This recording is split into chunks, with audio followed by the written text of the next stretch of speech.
Hello friends, welcome to my channel perfect study. आज के video में हम लोग देखने वाले हैं RRB group D exam review 8 जनवरी फर्स्ट शिफ्ट के प्रश्नों को इस वीडियो में हम लोग देखने वाले हैं।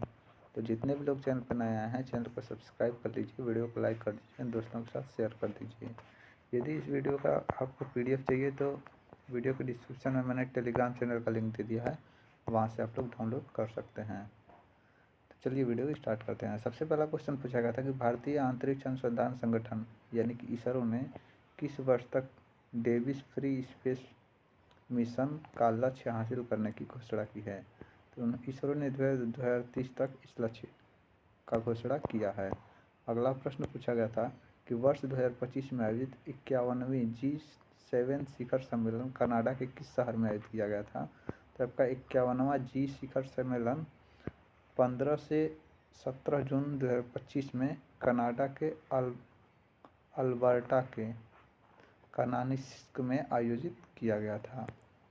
अगला क्वेश्चन पूछा गया था कि 8 जनवरी 2025 को भारतीय एथलेटिक्स महासंघ के 9 सदस्यीय एथलेटिक्स आयोग का अध्यक्ष किसे चुना गया है। तो आपका 8 जनवरी 2025 को लंबी कूद की महान खिलाड़ी अंजू बाबी जॉर्ज को भारतीय एथलेटिक्स महासंघ के 9 सदस्यीय एथलीट आयोग का अध्यक्ष चुना गया है। तो अंबू बाबी जॉर्ज आपका राइट आंसर हो जाएगा। अगला प्रश्न पूछा गया था कि यदि किसी वस्तु का द्रव्यमान 20 kg है और उसे 20 मीटर की ऊंचाई तक उठाया जाता है तो गुरुत्वीय त्वरण का मान 10 दिया गया था, तो वस्तु की स्थितिज ऊर्जा क्या होगी। तो ये आप सभी को पता है कि स्थितिज ऊर्जा जो है बराबर सूत्र होता है mgh। ठीक है, m का मान 20 है, g का मान 10 है, h का मान 20 है, तीनों का मल्टीप्लाई कर दीजिएगा, 4000 जूल आपका राइट आंसर हो जाएगा। अगला क्वेश्चन पूछा गया था कि वायु गुणवत्ता सूचकांक के अनुसार यदि दिल्ली का AQI स्तर 401 से 500 के बीच दर्ज किया जाता है तो यह किस श्रेणी में आता है। देखिए, केंद्रीय प्रदूषण नियंत्रण बोर्ड ने वायु गुणवत्ता की 6 श्रेणियों में विभाजित किया है। 0 से 50 अच्छा, 50 से सब संतोषजनक, 100 से 200 मध्यम, 201 से 300 खराब और 300 से 400 बहुत खराब। ठीक है, और 400 से 500 के बीच है तो ये गंभीर हालत में है। तो ये दिल्ली का जो है AIQ 400 से 500 बताया गया है, तो ये गंभीर श्रेणी में आता है। ठीक है, तो गंभीर श्रेणी आपका राइट आंसर हो जाएगा। अगला प्रश्न पूछा गया था कि दिल्ली में बढ़ते प्रदूषण के दौरान किस संस्था या निकाय ने यह स्पष्ट किया कि सामान्य कपड़े के मास्क PM2.5 जैसे सूक्ष्म कणों से सुरक्षा के लिए पर्याप्त नहीं है और केवल प्रामाणिक मास्क ही प्रभावी है। तो आपका दिल्ली में बढ़ते प्रदूषण के दौरान सर्वोच्च न्यायालय ने यह स्पष्ट किया है, तो सर्वोच्च न्यायालय आपका राइट आंसर हो जाएगा। अगला प्रश्न पूछा गया था कि वित्तीय वर्ष 2025-26 के लिए नई कर व्यवस्था के तहत मानक कटौती को शामिल करने के बाद अब कुल कितने लाख रुपए तक की वार्षिक आय पर कोई भी आयकर नहीं देना होगा। तो आपका 12 लाख तक के वार्षिक आय पर कोई भी इनकम टैक्स नहीं देना होगा। अगला प्रश्न पूछा गया था कि सर्वोच्च न्यायालय के हालिया निर्देशों के अनुसार हाथ से मैला ढोना संविधान के किस अनुच्छेद का उल्लंघन है जिसे पूर्णतः समाप्त करने का आदेश दिया गया है।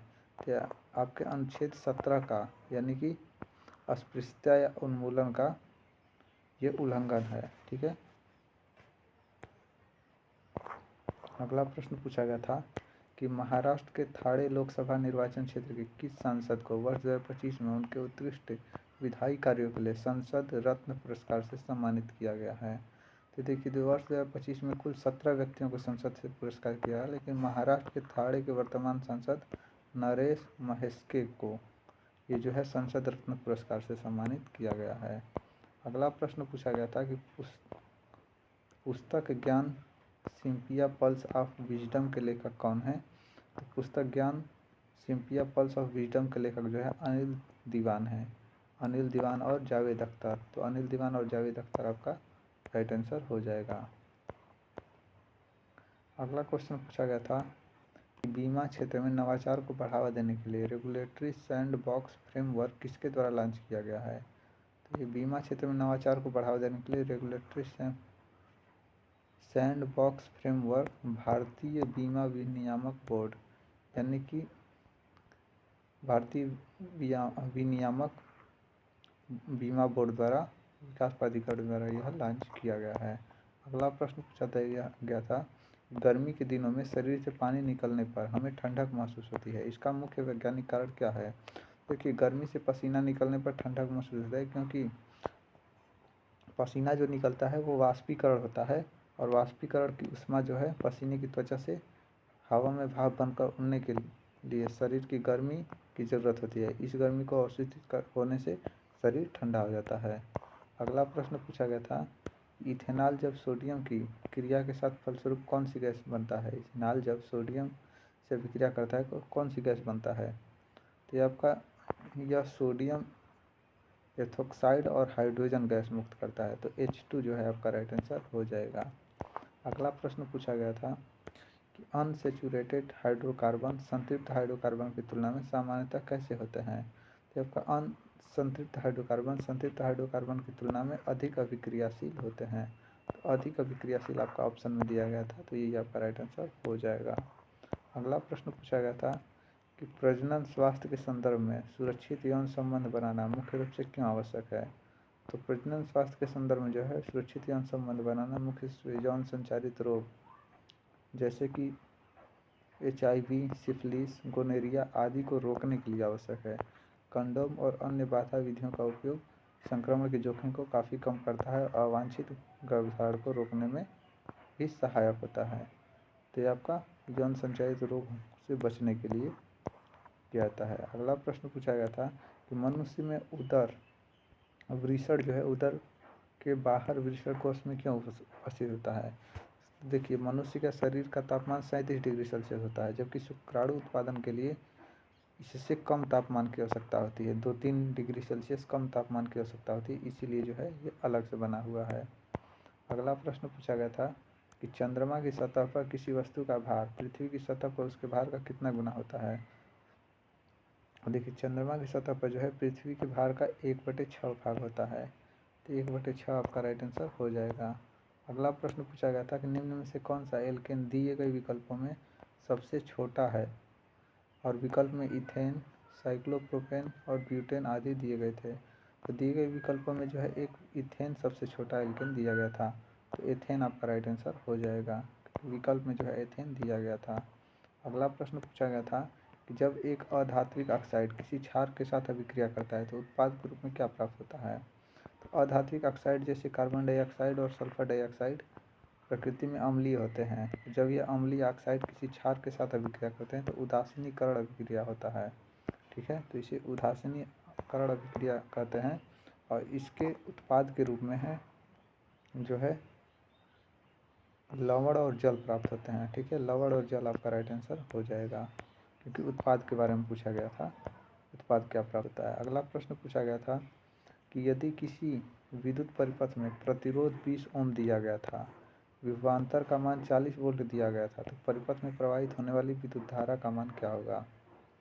तो ये सूत्र आप सभी को पता है, ओम का नियम, V बराबर IR होता है।